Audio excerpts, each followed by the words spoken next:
Hi, I'm Rosie Siman. Kelly Jones. My name is Lindsey Loughman. Sarah Goldbarb. My name is Laura Woods. The most fun I had was when we were brainstorming because you just got to hear everyone's cool ideas. And when we started out, we were just like, okay, let's put everything on the table. Even if we don't think it's feasible, let's just go ahead and put all of our ideas out here.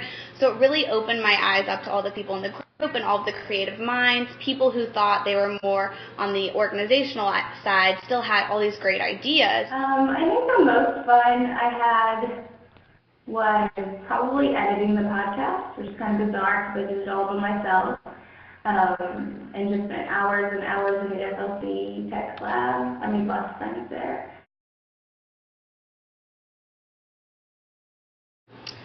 I think the worst part was just that we always were getting budget cuts, and it was really just frustrating because, first of all, the client would go for a couple of weeks, it seemed, without responding, and maybe looking back, it might have only been days, but when you're only meeting on certain days anyway, it just felt like an extended period of time. We weren't hearing back from the client, and then when we did, it seemed to be always bad news in the financial department, which usually meant ideas are getting cut, so that was not fun.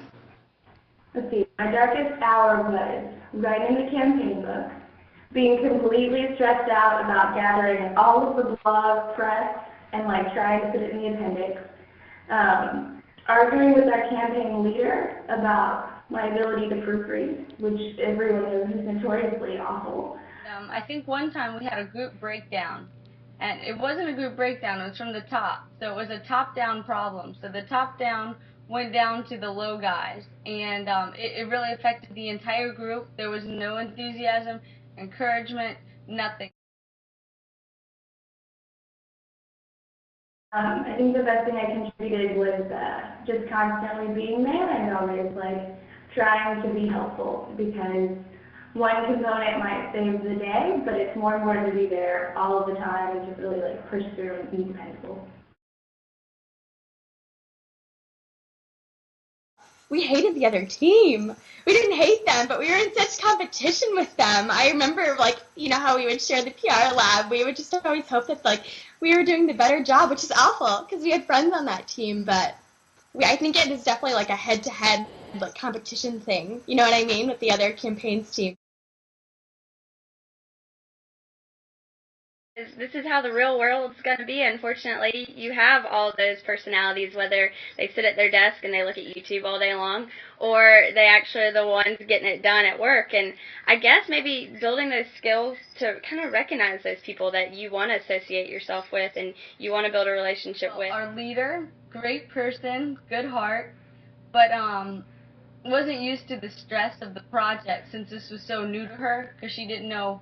She was great in what she knew, but this was a completely new territory for her. And so oftentimes, after speaking with you, I guess without venting beforehand or just kind of clearing it out and breathing, she would just go straight to the group and explode her thoughts, which wasn't productive. It was completely counterproductive. So I suggest that group leaders, compose yourself, get yourself together, and then come back and tackle the team. I thought it was really challenging because you want to be friends with them, you go to school with them, you're all the same age, but you're all different levels of experience. So it's some people had a lot of internship experience and some people had no experience at all. And on one hand, you don't want to be condescending, but on the other hand, you want to make sure you're doing the best work out there, and you have to hold people accountable. I feel we had a really unique situation. I loved my entire team. By the end, you go through everything together.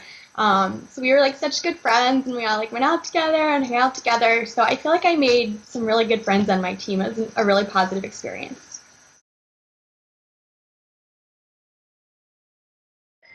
Campaigns isn't about the little tasks that you have to do or what you're actually accomplishing. It's the process.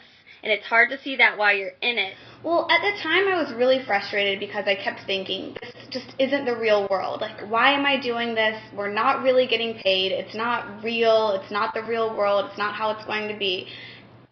I felt like, well, I've had all this internship experience, so I know how the real world is for sure. But it really is like the real world. The difficulties, anything that's BS in the campaigns world, you have 100 times more BS in the real world. But on the same page, looking back, it was a really good learning environment because Dr. Sweetser, you let us stand up for what we believe in, and you taught us how to stand up for what we believe in. So now in the working world, I still feel comfortable standing up for what I think, but I also know the appropriate way to do it. But it's good to have the classroom experience of being able to have that learning environment and not have something held against you. I think that when I took it, there were so many different components to it that it's definitely kind of like, when am I ever going to use this? And I think even coming out and working, you use every single part of it. Like the real world, I mean, parts of it are so much more difficult than you could ever imagine. I think campaigns really is sort of like PR boot camp. So I think even the pieces of it where you're like, oh, this sucks, like, you're going to be glad you did it in a year.